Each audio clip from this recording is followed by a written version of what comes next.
4, 3.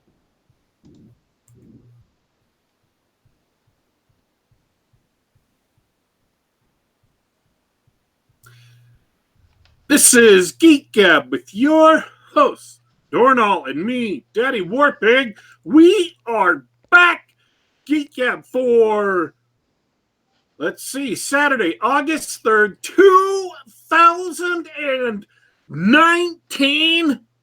And we are here today to talk about The Boys and Once Upon a Time in Hollywood.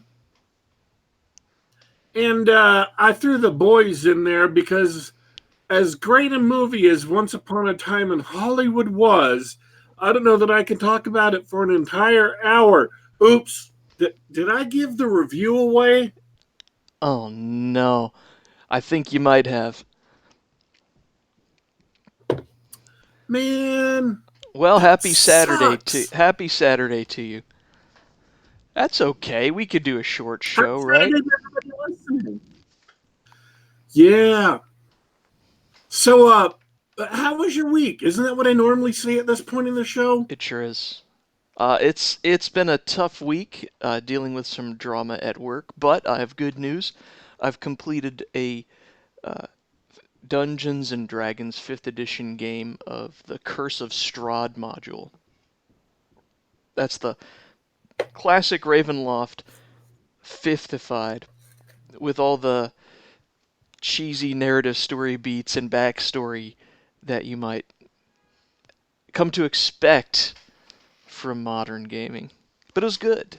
It was a fun and satisfying finish to the story. Which is to say, we got into a fight and it was a pure damage check, and all of us really reveled in doing as much damage to the monsters as possible, and it was a good time had by all. And nothing you have seen has changed your opinion that fifth edition is basically a superhero fantasy game. Absolutely, it was the the module itself. It's made for 4 characters of a particular level range, and it is intended that you go to all the different spots in the little region in the land of Barovia, and or eventually uh, go into explore the castle Ravenloft itself.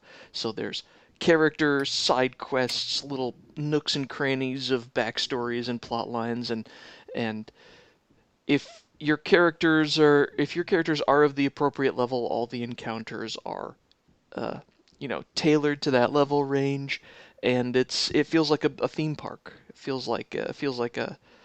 It really does feel like an instance in an MMO, or a zone in an MMO.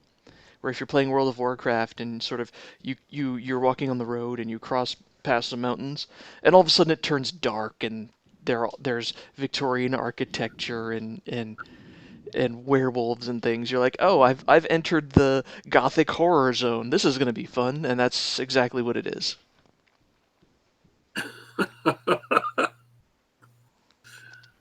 Oh man.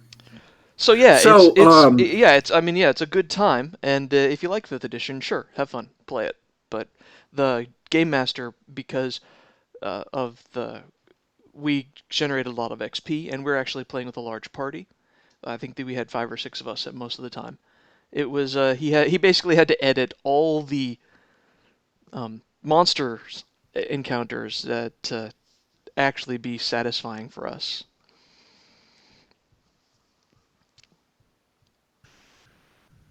all right. Oh, so you weren't GMing this; you were playing it. I was playing. I was playing. I was the paladin because when the DM says, "Hey, we're gonna play a module, we're gonna play a game about hunting a vampire," you roll a paladin. That's what you do.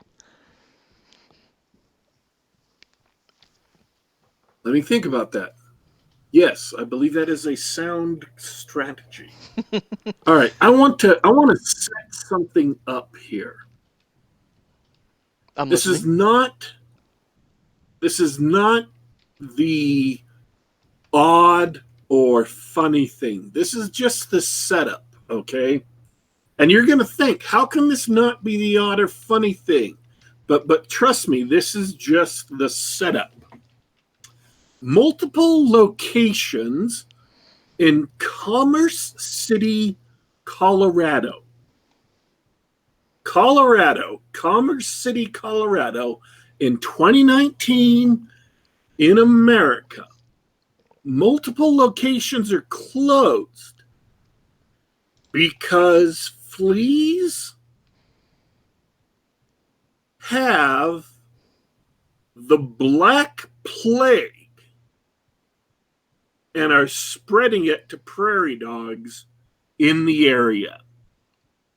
And they're worried it might infest animals and that they might jump to humans. Wow. Are you serious?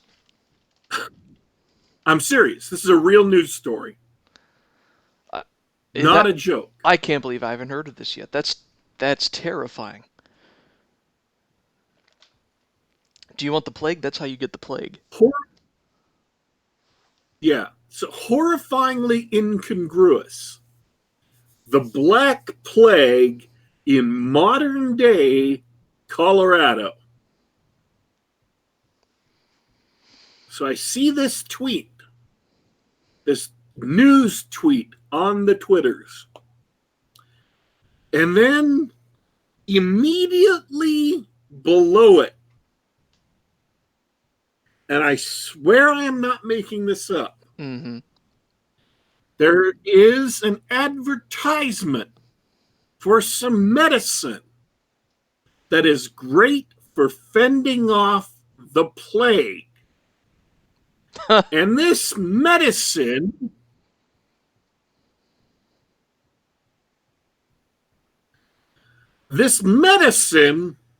has the following list of ingredients: cinnamon bark, clove bud, eucalyptus, rosemary, oregano, plus lemon. That's great when you no longer need it to fend off the Black Plague. You can use it to season your poultry and fish.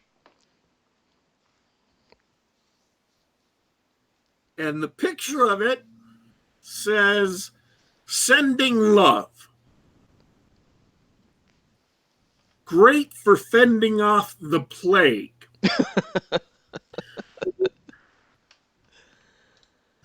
Lemon. Great for fending off the plague. Lemon is. Legendary for fending off the plague. And what's best about this is the name. The name of this great tonic for fending off the plague is Five Thieves Oil. Oh my, what's Five Oil. oh. Because it believes in truth in advertising. That's amazing. You got a Black Plague problem? Try this. Try this oil. Hey, although it sounds like you were mocking that those ingredients, but I don't think they had many lemons in medieval Europe, so that pokes a hole in your theory right there. That is true. Yeah, could the Black So, Plague have been stopped by just a few imports of a tropical fruit? We'll never know. also, eucalyptus, not native to Europe. Mm-hmm. Mm-hmm. So we don't know. We don't know eucalyptus and lemon and rosemary and all of the rest could have been crucial in halting the spread of the Black Plague. We don't know. So All right. That's incredible. That's incredible news. Is my week is now complete. Five, five thieves oil will save you from the Black Plague in Commerce City, Colorado. So, congratulations, folks. You are saved. That's it. If for anybody in the mountains, run right out, get yourself some Five Thieves oil. In fact, you can order it off Amazon.com. Free shipping. Disclaimer. Disclaimer. We do not receive any compensation. That was not a what do they call it, promoted product. Yeah, we at the Gab are not endorsing any of that ourselves. We're just passing along the information. We are not offering an endorsement. We are not medical personnel. We're not responsible for any consequences if you decide to buy Five Thieves oil yourself. Wow. So speaking of Amazon, ooh, Oh. this here is another one of my legendary transitions. Speaking of Amazon, Speaking of did you Amazon. know if you have Amazon Prime, you can watch a whole lot of original Amazon programming? I I had heard that somewhere before. Is there particular programming that should interest us? Well, I watched just this week, as a matter of fact, an original Amazon program called The Boys. That's a pretty generic name. Not It is actually a pretty generic name, but it's based on a comic book series called The Boys. There we go. And as we know, comic book writers are the most unoriginal people on the planet. The comic book series was written by a man named Garth Ennis. I've heard that name before. Yeah, he's kind of like, he's an older comic book writer, and he's not of the Alan Moore-ish generation, as far as I remember. But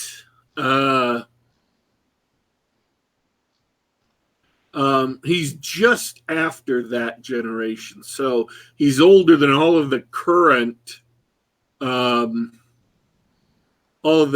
crop of nitwits and newbies who are running comics into the ground.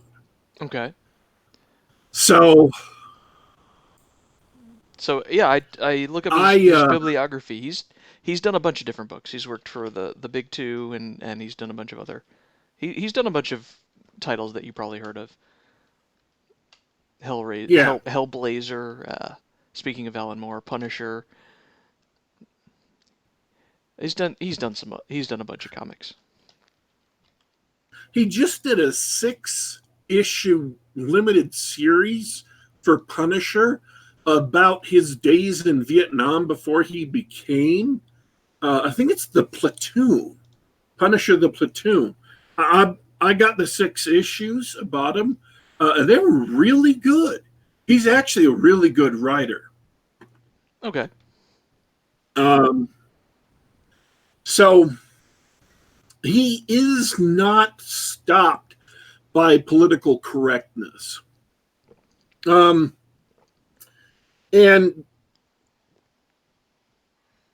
the series has several major conceptual changes from the comics. So if you've read the comics, then you'll just have to put them aside. They have almost nothing to do in the series. So I'm just going to be talking about the series. In the series, a corporation named Vought sponsors 200 superheroes coast to coast across America. And the most powerful superheroes in the world are called the Seven. And So the like the Seven, Justice League or something like that.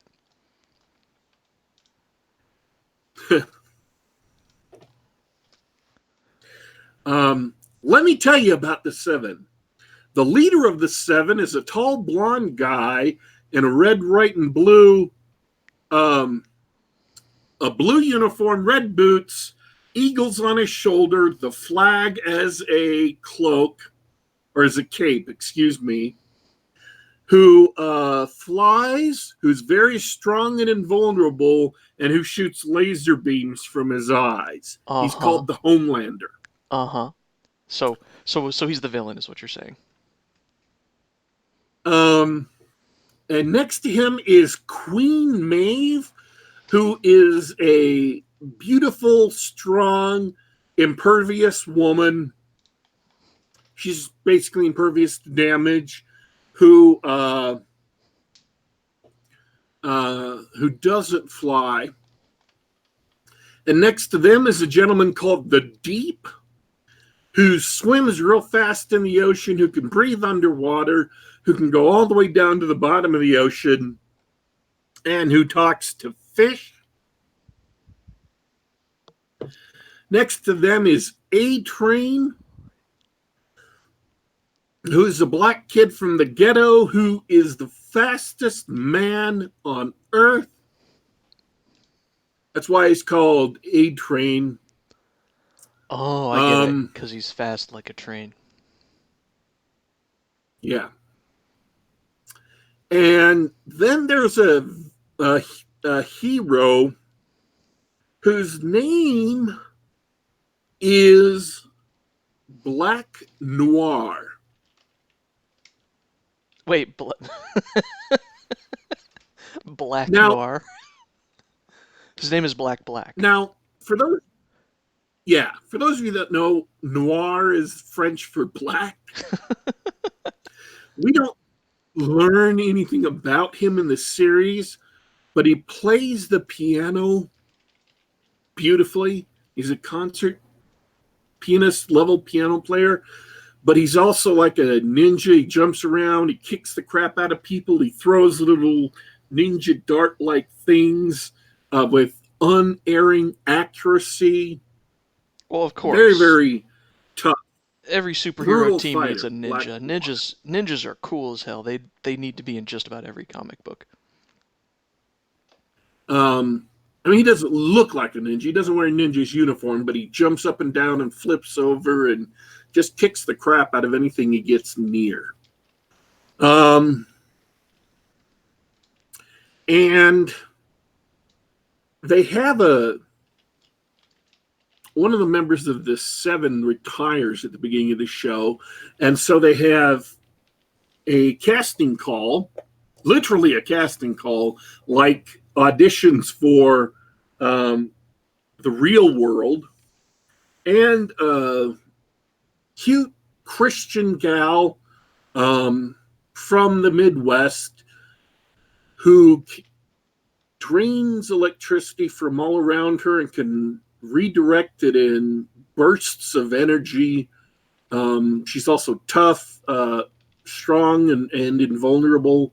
Um, I mean, literally invulnerable. She can take a 50 caliber sniper rifle bullet to the chest. She gets knocked down and it hurts, but nothing gets broken, and she can get right back up. So she's a tough little gal. Hmm. Um, and she is a sweet, innocent gal who gets brought in to join the Seven, who she thinks, believes are all heroes. And this is the part of the story. The Seven are supposed to be the heroes, but it turns out that they are just money grubbing, corrupt. One of them juices on what's basically superhero steroids. Um, How one of them, imaginative. yeah, they're basically Hollywood actors, is what they are. Um, and Vought, makes quote unquote reality shows with them that they release. There's a Vought cinematic universe and on and on. Tasked with taking down supers who broke the law. Only one of the supers struck back and killed some people on some family members of people on the team, so they broke them up. And the 10 episodes of the show are about him trying to get the boys, who were the people working on this team, together because they finally figured some stuff out that led to a really, really huge plot by Vought. And there's a guy named Huey, or Hugh, whose girlfriend gets run through and blown up by a train. And it turns out that he's pretty much a natural. As one other character says about 5 episodes in, Hugh, you are the Rain Man of screwing people over. He's a natural. He's a natural at suborning people, at blackmailing supers into doing what he needs to get just a little bit more information to follow this back trail. And I'm going to give you my synopsis, my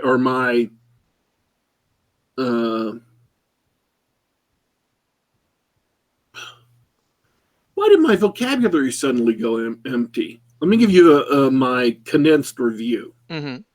I watched all 10 episodes. It started off a little rough, especially the first episode. There were some kind of gross moments. There's some nudity in the show, and some kind of messed up things. But it was interesting. They held my interest, and it got better as you went along. So, if this kind of storyline interests you, normal people finding out ways to blackmail or damage or incapacitate superpowered beings to try and bring them to justice or bring justice to them is worth it. They had a superhuman character who was entirely impervious. Like his skin is made of diamond hard substance. It's a carbon composite that makes him invulnerable to all sorts of things. They finally figured out a way to make him vulnerable so they could interrogate him to get some information they need. And if that sounds interesting to you, which it did, I liked it. I enjoyed it. I stuck with it. So yeah, I'd recommend that. That sounds like a great Corrupt premise. superhuman I like the idea. Yeah, I like the idea of and that. normal people who are trying to bring them to justice. If you just turn it on his head, right? So If Superman's great, Superman uses his powers for the benefit of mankind, right? He feels that that's his duty, right? But if you turn that on its head, it's like, yeah, what if just a greedy jerk, what if he were really a supervillain, right? Which is sort of weird because they're just supervillains. I guess that's one big plot hole.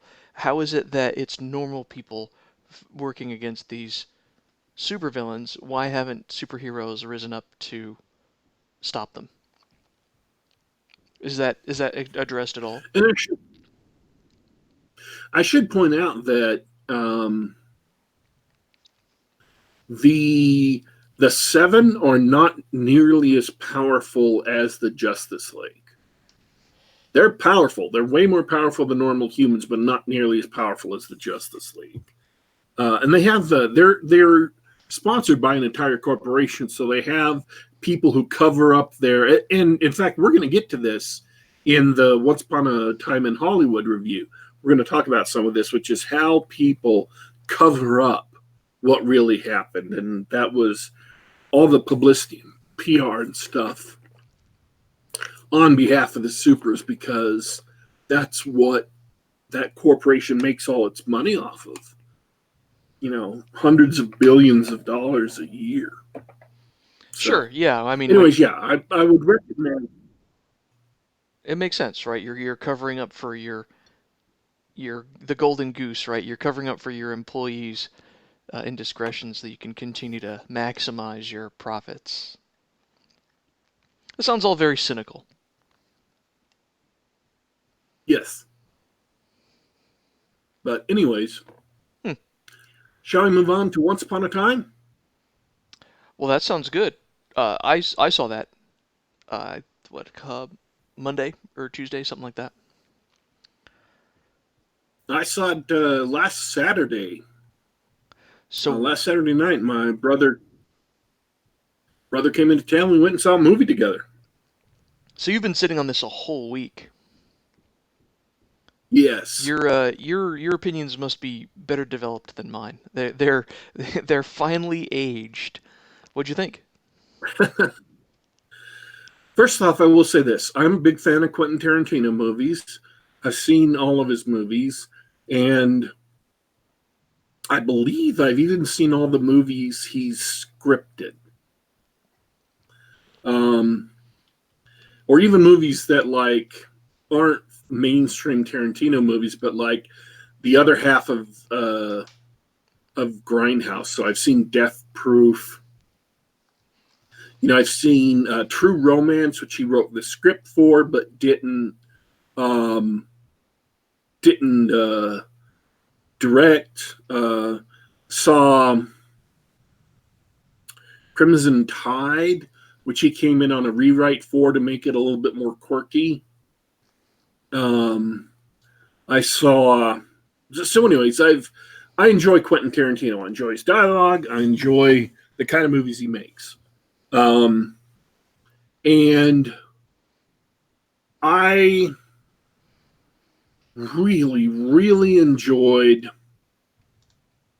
Once Upon a Time in Hollywood. It's a 3 hour movie that just kept me interested the whole movie. So if you're a Tarantino fan, I would absolutely recommend you go see it. And probably even if you're not a Tarantino fan, this is really Tarantino at the height of his skills as a director because he makes things that sound boring, he makes them interesting and enthralling for reasons that aren't going to be immediately apparent. I think so too. I mean, for anybody who has no idea what it is a 3 hour story that takes place in Hollywood in 1969. It's the end of that studio era in Hollywood. And I think what you said is true. If you're not a Quentin Tarantino fan, you can still mostly watch this movie. You can enjoy the beautiful sets and the costumes and the cars and everything like that. I was speaking with a couple of guys, a couple of buddies that we play Gloomhaven with. Steve Holitz, we had on the show a few weeks ago, or a few months ago at this point. He he's from Southern California, so he and another guy they're from Southern California. They were talking about all this nostalgic stuff that they saw that they remember when they were growing up, um, that sort of thing. There's a lot to enjoy about the film, which is something that is you can't say for the other Quentin Tarantino films. You can't just say, well, if you don't like his stuff, you can still watch The Hateful Eight. That's not true. The Hateful Eight, I liked it. I dare say it's absolutely unwatchable by someone who wouldn't like that sort of thing. You know what I mean? If so, just a generic lover of westerns would not enjoy that movie. But this No, one, you really have to like Quentin Tarantino to like The Hateful Eight. exactly, exactly. Uh, Um, I saw the expanded Hateful Eight on Netflix. That's even longer than the other Hateful Eight, what they call it, and I enjoyed it. I mean, that I'm a Quentin Tarantino fan. they call it the Hateful Nine and a Half. I don't know, man. I Ah, here's the sad thing. I watched it mostly see what was in there to see what was extra. I couldn't even tell what was extra in it, so I have no idea what he put in it. I was like, "Whoa, what it's the hell is this?" and unfortunately you watch a long I still movie. enjoyed it. You watch a long movie like Once Upon a Time in Hollywood, and someone says, "Why? How do you not cut that down? How is it 3 hours long?" And with a lot of movies, you say, "Yeah, well, a lot of this was boring or a lot of this was unnecessary." But with this one, I wouldn't even know what to cut. It really is a story about an actor and his Leonardo DiCaprio and his stunt double played by Brad Pitt, and it he doesn't do any wacky time jumps or anything. Or not, well, there's one quick time skip, but there's no. It is in chronological order. It's not like Pulp Fiction. It is a story that's told over the 3 hours, and and I don't want to get into spoilers yet, but it culminates in an exceptionally satisfying conclusion at the end. Dude, seriously, when that last thing came out to deal with the last thing, I literally threw up the heavy metal horns and I was going, yeah! Literally in the theater. I am not even joking, man.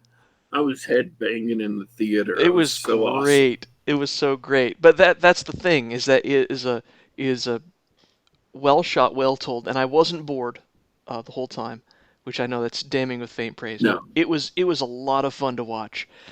And the I want to give an example of why there was stuff in there that was absolutely necessary for the film as a whole that seems boring, but it wasn't boring, and why you couldn't cut it out. So there's a scene at one point where Brad Pitt's character, Cliff Booth. Okay, so we've set up that he was a stunt man who did cowboy shows in the late 50s. So that's about 10 years before the movie happens. The movie happens in 1969. And he was a war hero.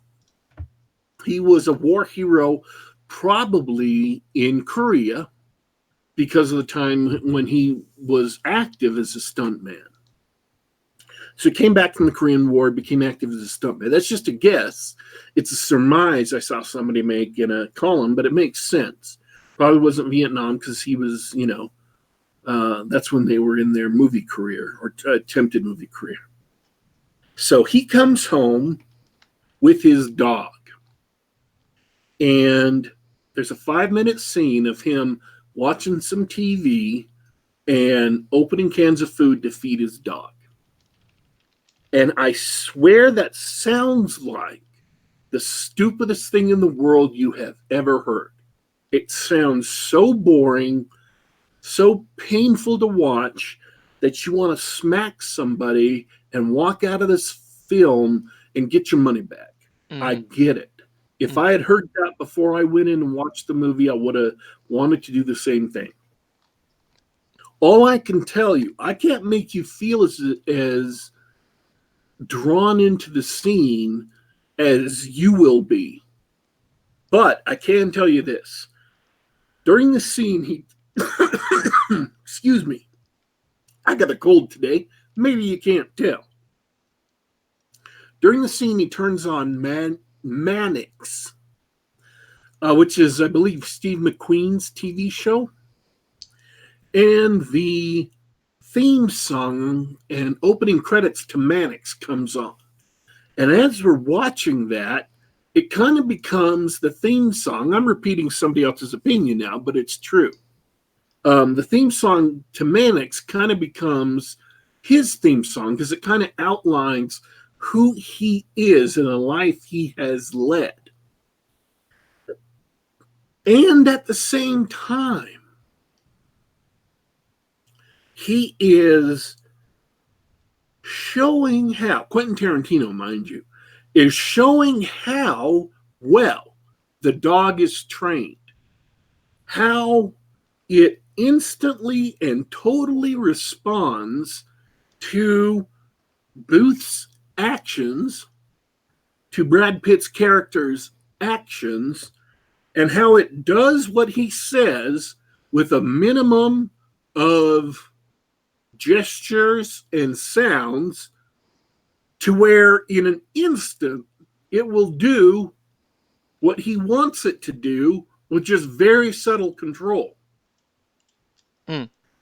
And even though it's very hungry, and even though it clearly wants to eat, it just obeys him.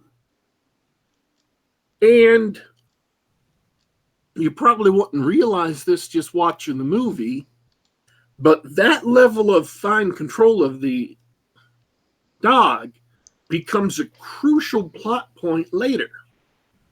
So the scene not only illuminates Brad Pitt's character through the music and TV, the actions Brad Pitt is taking and his acting illuminate his character, the surroundings, what you see in the sink, what he cooks and eats, what the house he goes into, the home he goes into, illuminate him, his economic situation, his character, who his character is as a person, what his past and present are. It is a lot of exposition laid out completely organically, and the information about the dog is set up for use later.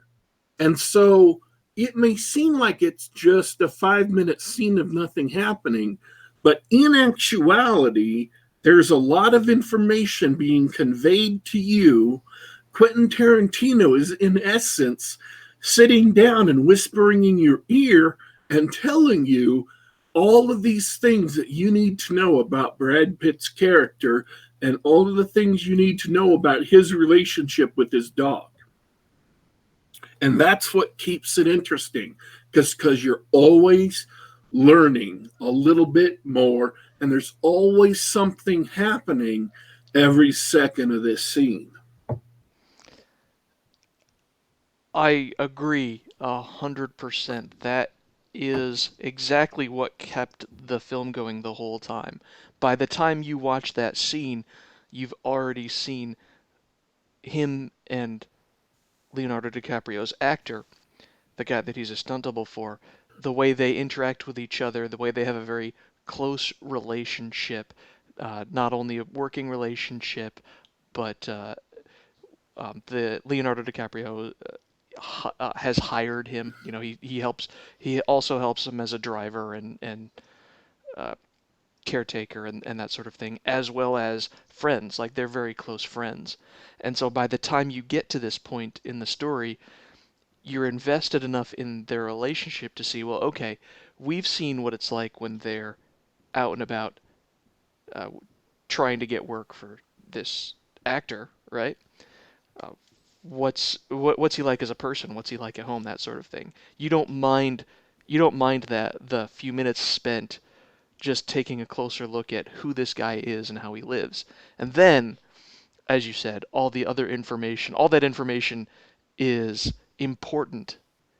It's significant in the actual story that they're telling. So yeah, it's just like you said. It sounds like a really boring 5 minutes, but when you're there watching it, it's great.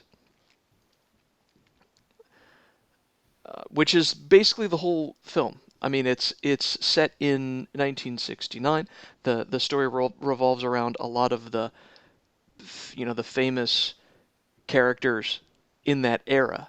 Uh, as you may know, uh, Margot Robbie plays Sharon Tate.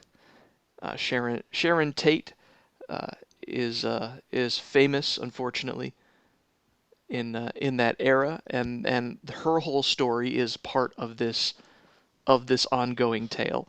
And so there's quite an ominous background throughout the whole story, throughout the whole film, that really it doesn't take center stage until the end, and you're just invested the whole time, and you think, wow, that's ominous. You see such and such a character show up, uh, and I'm avoiding spoilers for the moment, right?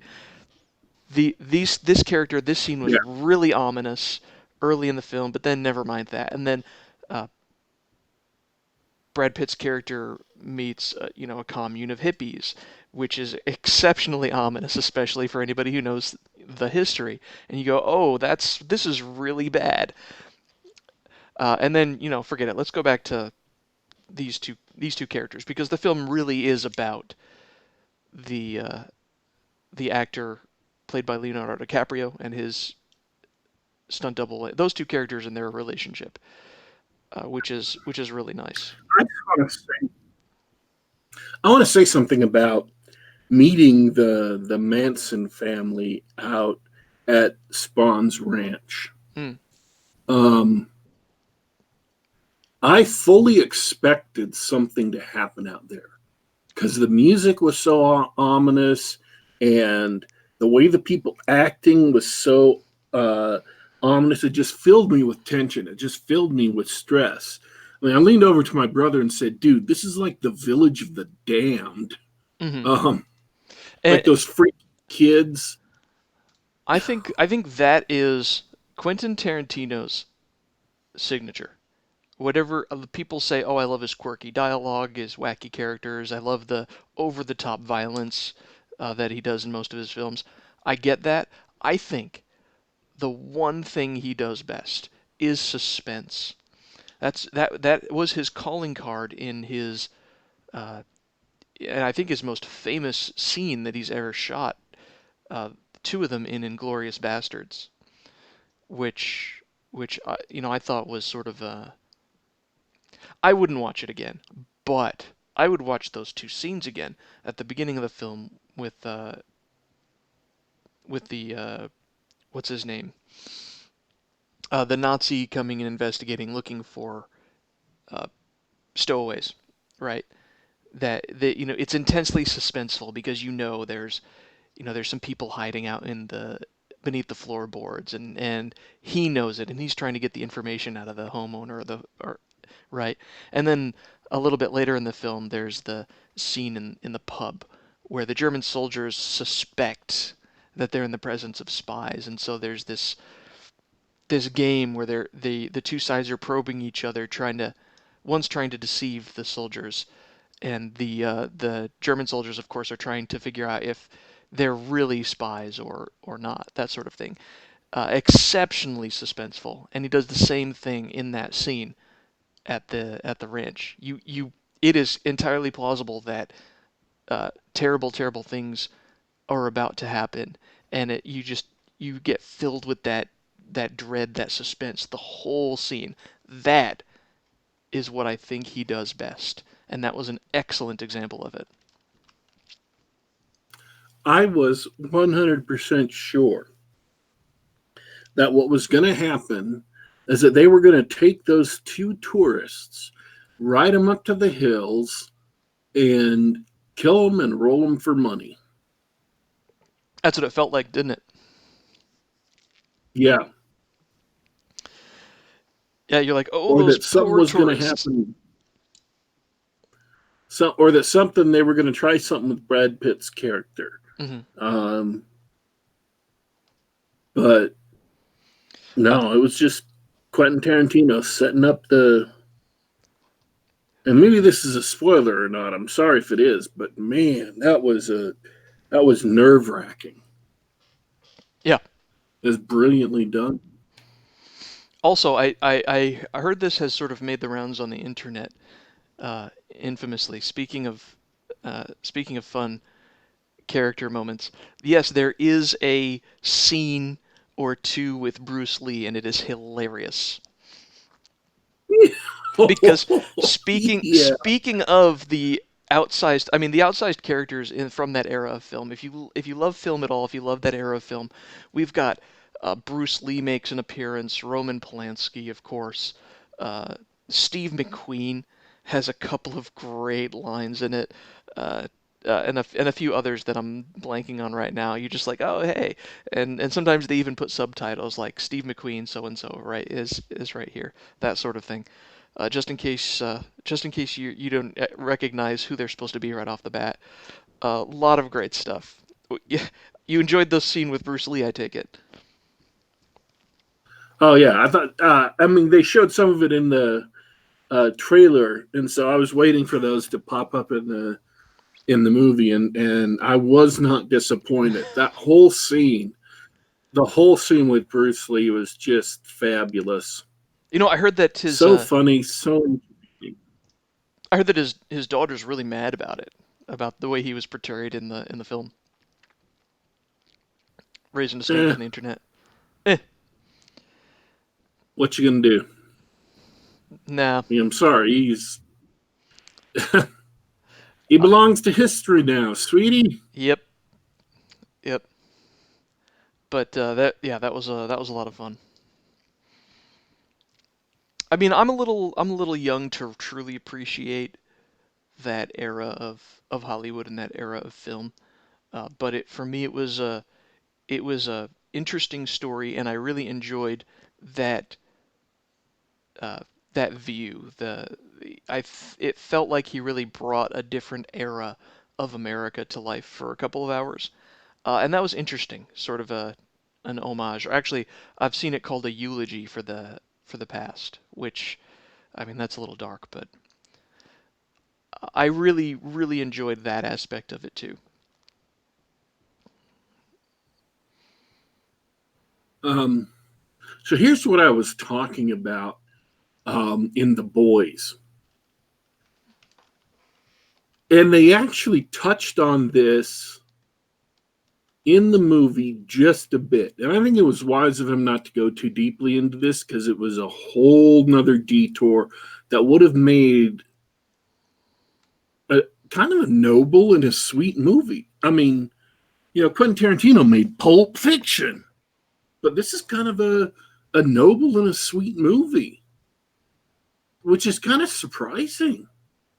Yeah, I mean, am I wrong about that? not at all. Which makes the ending that much funnier because yes, ultimately it was a really it was a loving portrayal of the time, and it really it cared about its main characters, and you you also get the sense that the main character's a good guy and he's gonna be okay. There's been so many stories and films about a down and out actor who's on the downside, you know, the other side of his career, where he's having trouble looking for work, which is established right at the beginning of the film, and they turn him into a joke or pathetic or something like that. But it's not like that. It's really um, really loving of the what's the character's name, Roger Dalton or something like that. I love it. Rich Dalton, yeah. Rich Dalton, great name. Um, it's that sort of it's really nice. It is really nice, and the ending after the signature Quentin Tarantino uh, violence. Spoiler: there is violence in this Quentin Tarantino film.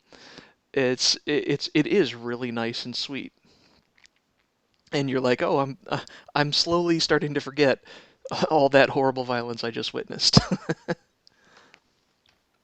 Um, so, anyways, this is about Charles Manson, and they did touch on this briefly in the movie, and it ties back with the boys. Um, Charles Manson was the Jeffrey Epstein of his day, right? Um, Uh, young girls ran away to LA, Sorry, it's dark. I'm sorry. I went there. Did I I, shock I you? I haven't made the connection yet. You're gonna have to explain that connection. You know who Jeffrey Epstein is, right? Well, I sure do, but Charles Manson. Okay. I mean, Charles Manson wasn't a billionaire. He didn't, use money and No, no. connections to get away with whatever he wanted. Jeffrey Epstein This struck is me a as great. Jeffrey Epstein struck me as the type of person If who you're a, had so many resources he could get away with whatever he wanted. I didn't get that impression from Charles if Manson. you were a, this is the thing about the '60s: is if you were a pervert scumbag, you didn't have to be a billionaire. All you had to do was set up a hippie commune. So he would go to the buses where runaways were coming into LA to be, get away from their families and stuff. And he was a charmer, man, back in the day. Like today, crazy Charles Manson cutting the swastikas into his forehead, Charles Manson, completely different dude. Back in the '60s, Charles Manson could charm people, charm girls. And so he'd invite them to come to a place where they could had lots of people around where they could get meals and stuff, give them drugs. And what Charles Manson would do is he had a guitar. He would make music and he would look directly at you, like look right in your eyes and walk towards you, strumming on his guitar. And he would make up a song on the spot, off the top of his head, all about you, rhyming and singing and making up this song all about you. And it was just really absolutely impressive. And it impressed the hell out of all these girls. And they were getting full on attention from a guy who's telling them they were beautiful and telling them they were awesome. And they'd fall in love with them. And these runaway girls were, as they say, not of legal age. Hmm. So Charles Manson was invited to all kinds of swanky Hollywood parties. And you know what Roman Polanski, who shows up in this movie a couple of times, you know what Roman Polanski eventually had to flee Sure. America for? Sure. Sure. Again, someone who was not of illegal age. So Charles Manson had access to all of these hippie chicks. And, Cliff Booth was just offering a girl a ride home. He asks her, do you have, are you 18? Do you have a piece of identification that says you're 18? And then he says, no, you don't, because you're not. Mm-hmm. Well, that's just a little light touching on the fact that a lot of the girls in his commune were A, DTF, and B, not of legal age. And that's how Charles Manson networked among the Hollywood people. He used to hang out with one of the Beach Boys. In fact, the house that Sharon Tate and Roman Polanski are living in used to be the Beach Boys' house. The guy in the Beach Boys used to make uh, music with once. They recorded an entire album, and then the Beach Boy, destroyed all the master records and said that there were sounds on that album that no human being should ever hear. I don't know what that means. I mean, I don't know what meant was on that album, but he said there were literally evil sounds on that album. Well, okay. I'm just reporting what was said. I'm Oh, not. I get the connection now. You've connected the dots for me. I admit my you've just doubled my knowledge of the Charles Manson saga. So, um, but anyways, that's who Charles Manson was, and that's he was the Jeffrey Epstein in Hollywood of his day, and that's why when it came time to prosecute him, and this is where the boys comes in, Vincent Bugliosi, who was the prosecutor, had to make out like he was this absolute outsider, that nobody knew him, and that him and his girls just came in and killed people, and that was it, helter skelter and all of that, because he was protecting the reputations of Hollywood stars. He was drawing a big cloak over all the nastiness that was going on. between the people that Manson met at the parties, he was a pimp. That's what Manson was. He was a pimp. And I don't mean pimp as in, oh, yeah, he's pimping. No, I mean as in, give him money and he'll deliver. He was a pimp. And that's what the prosecutor had to cover up at the trial. And so you ask, well, how do these superheroes get away with doing bad things behind the scenes? Well, they got away with it the same way that all those Hollywood stars who bought from Manson got away with it. The system covered up their crimes. It kept them from coming out because they were, powerful. They had connections and they were the Hollywood stars. All right. I get it. I don't have anything to add. You've expanded my mind. Okay. I'm sorry. Again, I tried to talk about the subject as delicately as possible without being too gross. It's just hard truths are hard. It's okay. That's what was what. Yeah.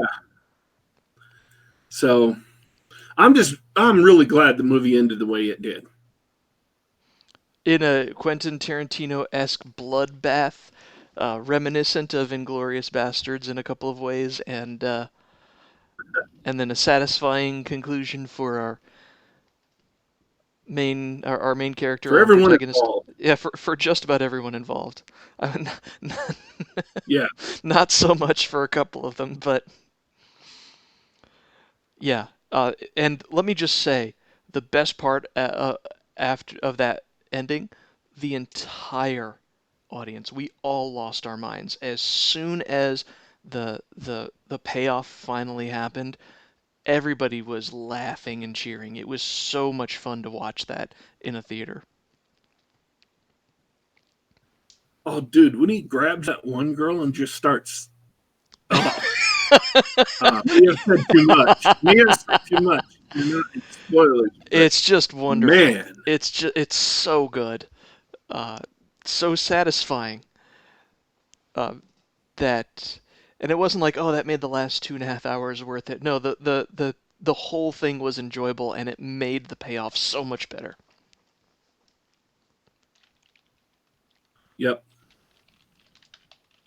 All right. Do you have anything else? I don't think there's anything else to say without really digging deep into the particular spoilers of the things that I like. It's well shot, very well acted, and the story, even if the movie, as I said, it's a bit long, no, not a minute is wasted. It's really enjoyable all the way through, and you will absolutely love the ending. So, without spoiling specific parts, that's all I have to say about it.